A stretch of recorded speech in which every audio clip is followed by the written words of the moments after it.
talking about how data and your data helps us to improve Firefox.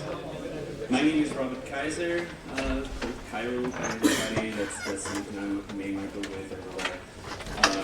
I'm a release quality manager, so I'm part of the release management team, caring mostly about quality and stability of our releases, making sure the next release we ship is at least as good as the last one we shipped, hopefully even better.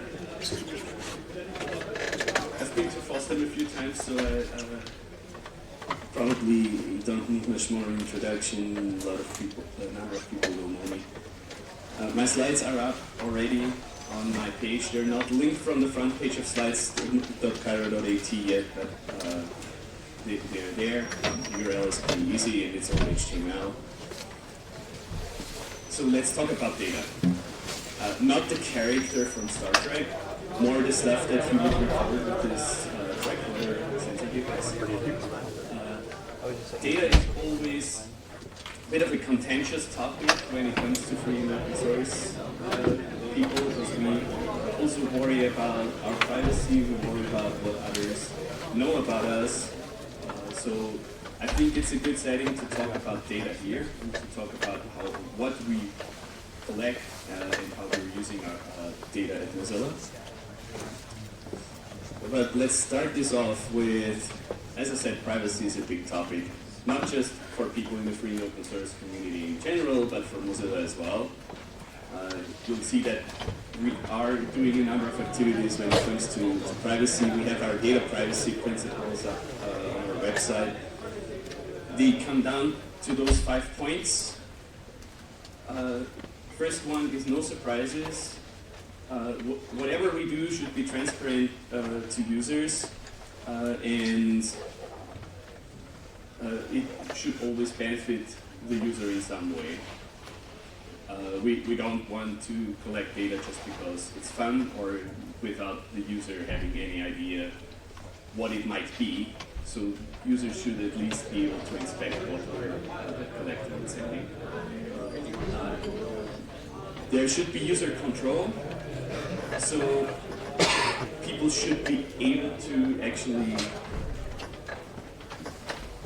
turn mechanisms on or off to select what is being sent. They can opt in to sending more, but they should have control over what their browser is doing or their stuff on their computer is doing.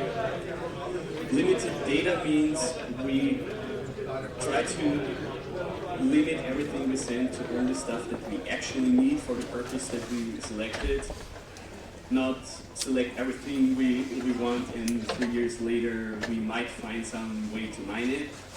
Let's first decide what's useful, what's needed, and only send that.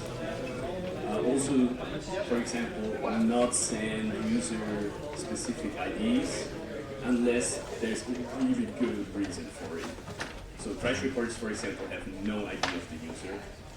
If you add your email address to the crash report, of course it has a connection to the user, because the email address does. But by default, there's nothing in there that identifies anything that's specific of the installation, or anything that's a unique identifier of the installation. Sensible settings. So the default settings that we have should be a good compromise between what's good for user experience and for maximizing privacy. There's sometimes contentious things in there, but we should think hard about that and find out a good way to go forward with that. We also have data stewards internally that are very conscious of privacy and try to hold us to those principles very as strictly as possible.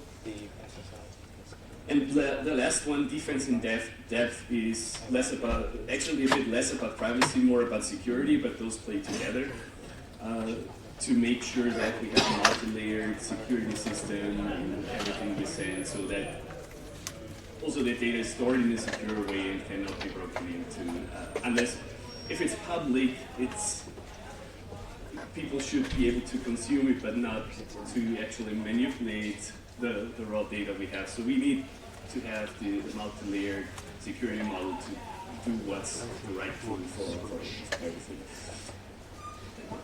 You will find a bit more description at the URL, a sentence to everything, and there's more material about it as well. There's information on what Firefox specifically, which things are in there that might send some data, stuff like that. I will go into some ways we are doing data collection. The active passive thing is something I thought up. It might be called different by someone else. Basically, what the two categories I wanted to build here is things where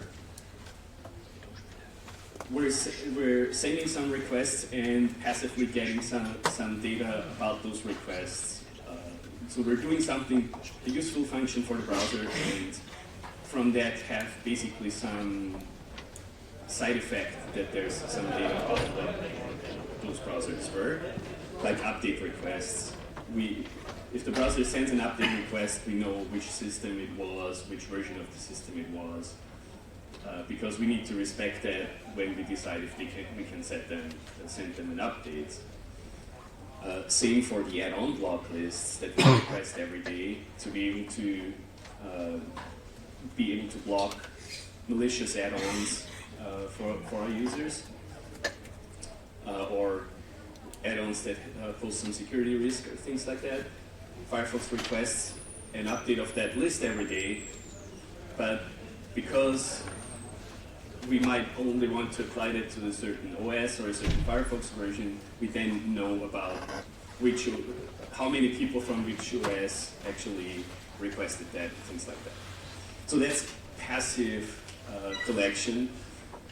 Active collection is mechanisms that are designed to collect the data as a primary thing. And I actually start with the second line first, because those are things that users voluntarily send. Crash reports, SSL error reports, those are things where we prompt the user and ask them to send the data about the error to us, so that we can analyze them, react to the issues that they were seeing. Telemetry, or previously something called FHR, Firefox Health Report, are things where we try to get an impression of what the environment is and some measurements of what Firefox was doing to actually improve Firefox. And this is a mechanism I will go into in the next slides way more deeply. We recently merged those two mechanisms, so there's basically one there called telemetry now, just because it was better to have a unified pipeline to send the data. It's still two data sets, as I will explain. But first, I'll get to the mechanism I spent most of my work time with. That's crash analysis. The target there is to find new crashes that happen for our users, find rising crashes, so types of crashes that are rising. So to find all those things early enough that we can find fixes, analyze the data to actually help find out what's going on there, how they can debug it and find a fix, and be fast in actually getting fixes delivered. Ideally, we find things in nightly, and even people on developer edition and beta don't get the crash. We do that a lot.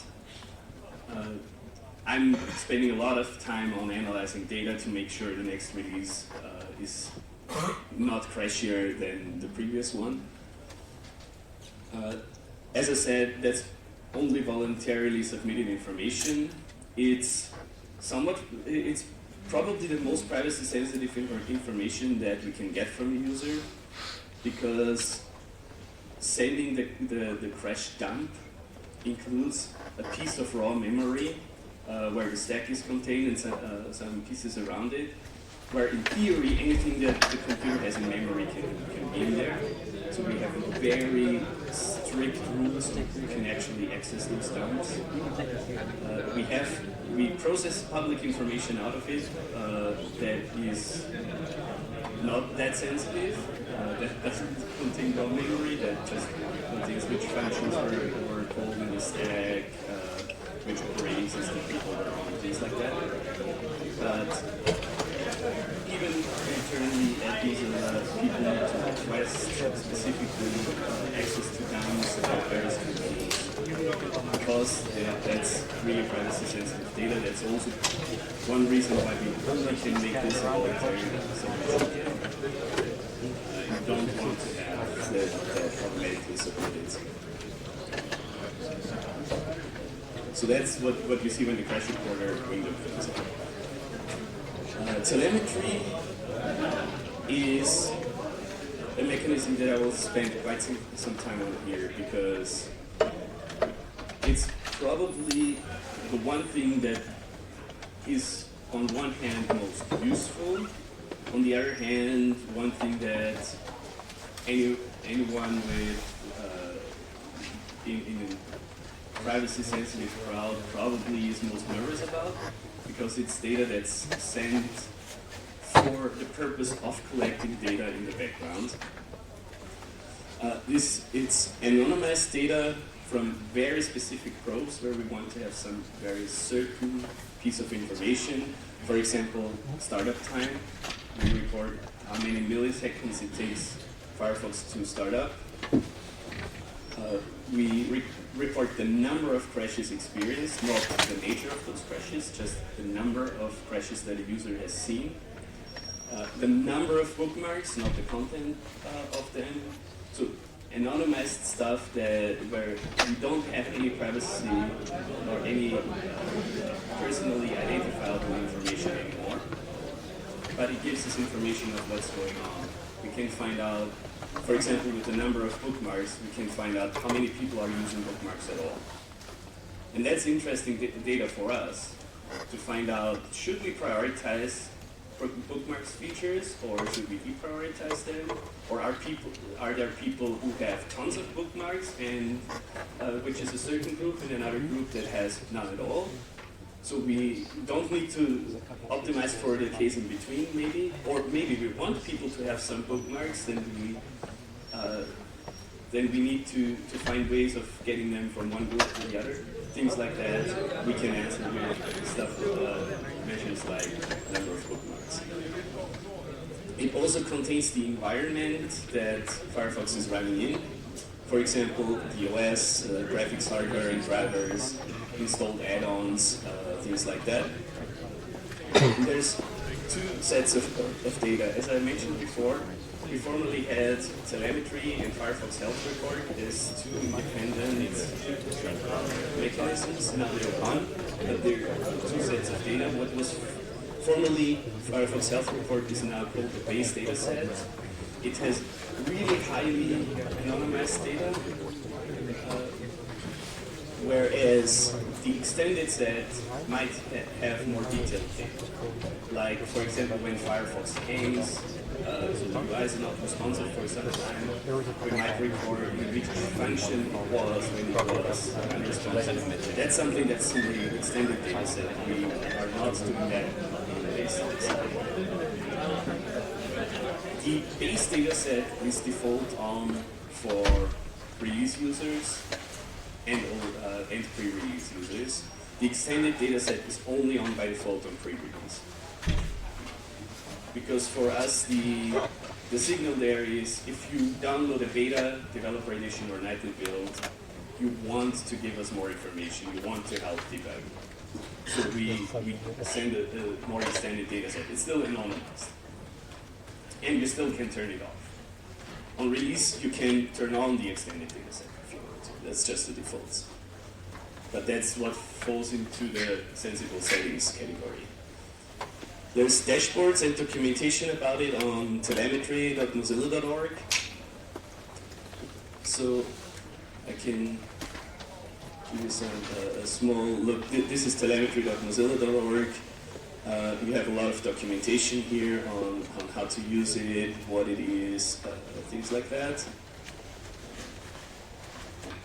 on full screen mode.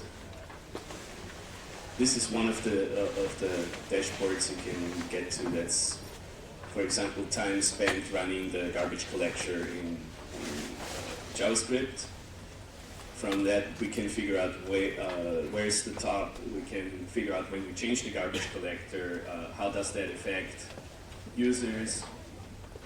Firefox is usually blocked. The main thread of Firefox is blocked during garbage collection, so we want to keep that very small. So that's things like that. And there's about telemetry. As you see, that's what I put up here. And that will tell you the information that's collected on your computer. This is, for example, the general data where it says it's Firefox version, actually not the current nightly, but one of a few weeks ago. It's 2015-12. I compiled it myself and it didn't do it for a bit. So this, you can go to your installation and click through what you get here. This is extended data set, mostly what you're seeing in my build here. This is nightly. So some examples of where it's helpful for us. We did some prototype that didn't ship on addonsmozilla.org yet, but we might get that into discussion again, where we can recommend add-ons based on what add-ons people have installed together. So we can find clusters of add-ons that people have installed together a lot, and if you have installed one of those, we can recommend those others in that set. Because you have privacy add-ons installed, you might want to have more of the privacy add-ons that can help you, for example. And we can cluster that automatically based on what people have installed. Firefox hangs, I already mentioned when the UI hangs, we record in which function we were when we went unresponsive. We can use that to find out what's going on there, how can we optimize to make it more fluid there, and then from the data see when we actually fixed it or if that actually helped. As I said, that's in the extended data set only in pre-release. We also can correlate those hangs to add-ons installed and find out which add-ons make Firefox more likely to hang.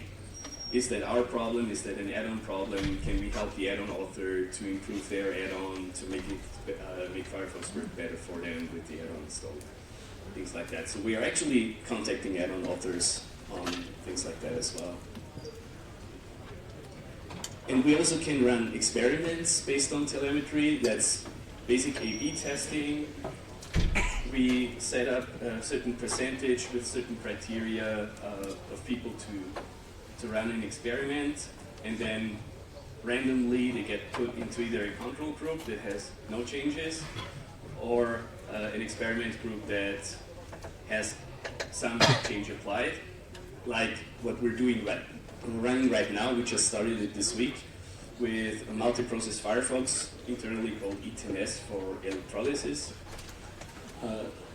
We're on Firefox beta. We're running an experiment right now with one group that does not have it enabled, one group that has it enabled, and then we're comparing performance numbers. We're comparing do people crash more when this is enabled, to find out if the quality is good enough, to also find out which add-ons work well with it, which add-ons don't. And in late 2014, you probably heard that we changed the default search engine. We did run some experiments to see if we change the default to another engine, how likely are people to set it back to Google, just to find out how hurtful it is for people when we change it. So that influences our decisions in those things as well.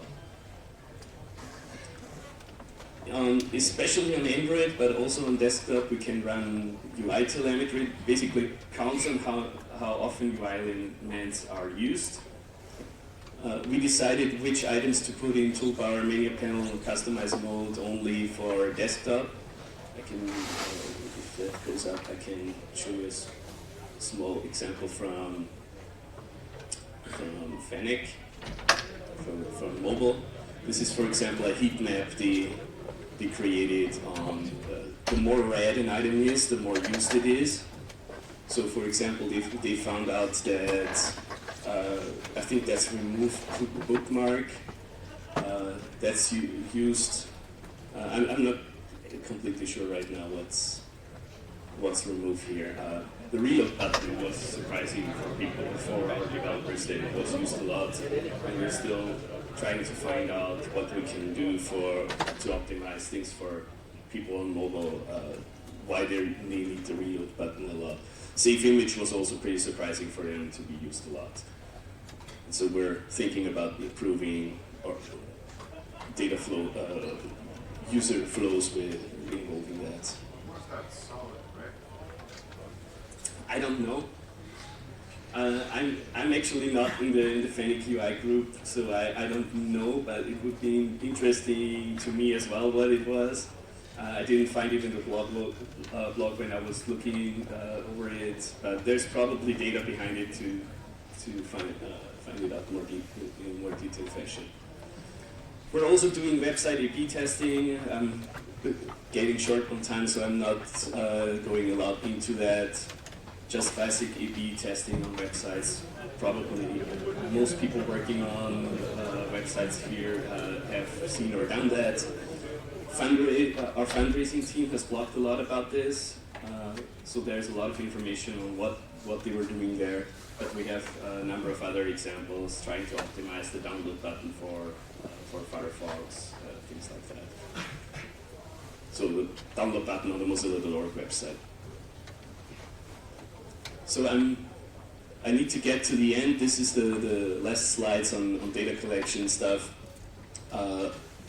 We're sometimes also doing user studies, that's focused studies on volunteers. Those have, people get informed about that, get compensated, paid or something for it, usually paid. There we might do more invasive telemetry to actually see what they were doing. Diary studies where people actually record in the diary of some form what they were doing. Sometimes via a site called usertesting.com and in-person interviews where we talk to people. What are you doing? What have you been doing during a certain time to get more insights? We also used the user studies for finding out what we put in the toolbar and in the default menu for Firefox, for example, and what we can actually only put in the customization mode. And here's our friend Data again. Do you have any questions for that? I think we're pretty short on time, but we have a few minutes.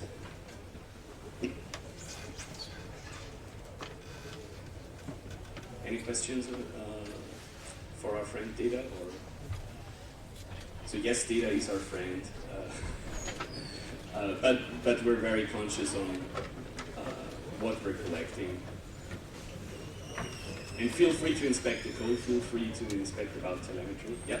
So you said before that you have two groups for, I don't know, for certain different buttons or something, and you have to see whether you change people between just collect the data and how often it takes things, how you're going to user groups.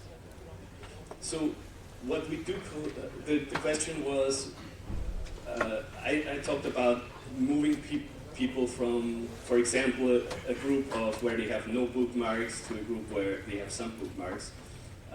When we only collect numbers, how are we going to find out if we move people there?